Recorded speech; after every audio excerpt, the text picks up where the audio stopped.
I was working at a healing centre in rural Victoria where I coordinated the appointments for palm readers and shamans and, tarot readers and things. And I was working there 3 days a week. And, I had, just to give some context to the moment of change, I'd worked lots of different jobs. I had been a nanny, a life model, a waitress, a factory hand. I was pursuing acting. I'd been doing lots of different things. I mean, this is summing up sort of, it must have been about 10 years of my experience. I maybe had these kind of jobs for 2 to 3 years at most, up until that point. And acting was a huge part of my life. I trained as an actor. I was pursuing acting. I was doing theatre. And at the point where I was working at the healing centre, I'd just done my own show. I had written and sort of directed a production and performed it, and kind of through that come to this point where I don't think I realized this consciously at the time, but I was ready to sort of take ownership of something inside myself in a bigger way. And I think being an actor for that long and performing in shows gave me so many amazing experiences and gifts, but it was like I hadn't been at the center of my life. I was craving the spotlight, but it was sort of a process of coming into my own on my own stage in my own existence. So all of these things were kind of whirling around, and I'd started writing about the experience just kind of at home, of coming off hormonal birth control, which was a really huge step mentally, emotionally, physically. It completely cracked open my whole, body, mind to wean myself off it. And so that was tied up. So it's a very multifaceted moment, this moment. My parents are both journalists, writers. So I also grew up around writing, and I journaled like crazy, and I studied literature, and I was it was always there. It was always a big part of my identity in lots of ways because of my parents, but also because I was always drawn to it. I was always drawn to kind of expressing through the written word. And when I studied writing and literature, that was a bit of a tormented experience, actually. And I think that scarred me a little bit. I found the sort of the criteria that I had to meet at uni more challenging. And I had this, this lecturer at the start of one of the semesters kind of said, a lot of the good writers in this room are going to fail. In fact, all the ones who are probably going to succeed in this room are going to fail this subject. And I thought, oh my God, I don't know what that means for me. I'm really confused. I think I'm an actor. I don't know who I am. I'm not going to walk out. But for some reason, I think I'm going to remember that he said that for the rest of my life, And so I had this quite fraught relationship with writing, even though it brought me great relief.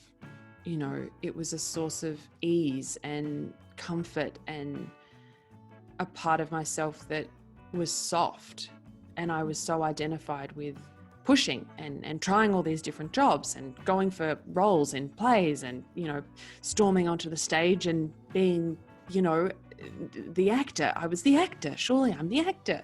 And also my parents were film and television critics, and they were always watching actors. So it was like, hello, I'm the thing. I'm one of them. I'm one of the beautiful things you can see and watch and celebrate, and think about all the time. Look at me.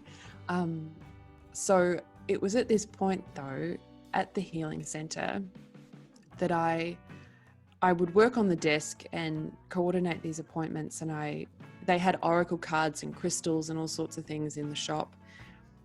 And I can't exactly remember what the card reading I did was at the desk. I wish I remembered which deck of cards it was and what it was. I mean, using cards has become a big part of my life, but I just remember it was just like a knowing happened. And I was like, I need to do something to care for that part of myself in a deeper way. And I went to the boss of the healing center and I said, to her, you know, at the moment I'm conscious that the days I work, it's like there are 2 days. And then it was like I can't remember exactly, but I think I was working Saturday and Sunday and then Tuesday. And I sort of said to her, look, I want to write and I want a solid block of time. So if we could put my days closer together, if we could have Saturday, Sunday, Monday, and then I could, you know, write the rest of the time, that would be amazing. It would then just give me that psychological sense of like, that's my main commitment and that's what I want. And she was like, no. She's like, no, that won't work for us. I'm sorry. Oh my gosh. And I was like, okay.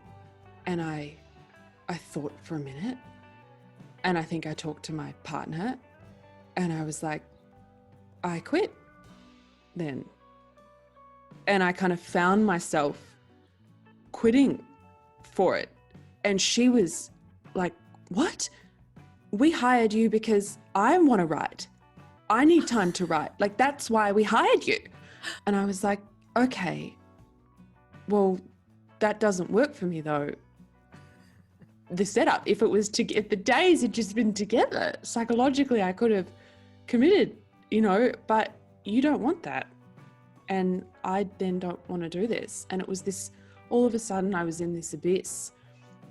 You know, I'd constantly been having these kinds of jobs that now I see the richness of experience they all gave me, and the people that I came into contact with like her, and like so many were so valuable, but it was this jumping away from whatever that frequency of, you know, constantly searching and being hungry was, into this space of like, okay, it's writing. Like, now I really have to commit because I also need to, you know, survive somehow, right. You know, so it's all of a sudden, so it was an internal change. It was like an internal shift, but had this huge ripple effect through my physical existence quite immediately, because I didn't necessarily expect her to say no to just that small change, but I knew that I couldn't proceed with the commitment to nurture what the feeling writing gave me if I didn't say no in that moment. So it was huge, spiraling through time and space kind of vibes. And from there,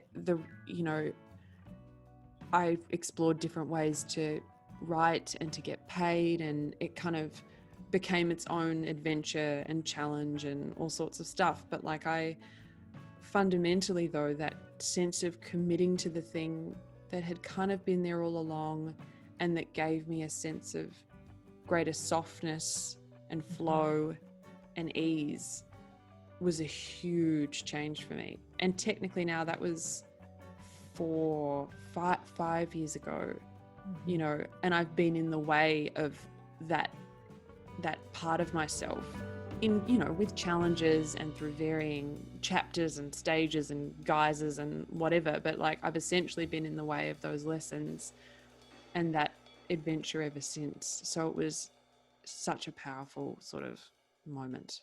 Yeah.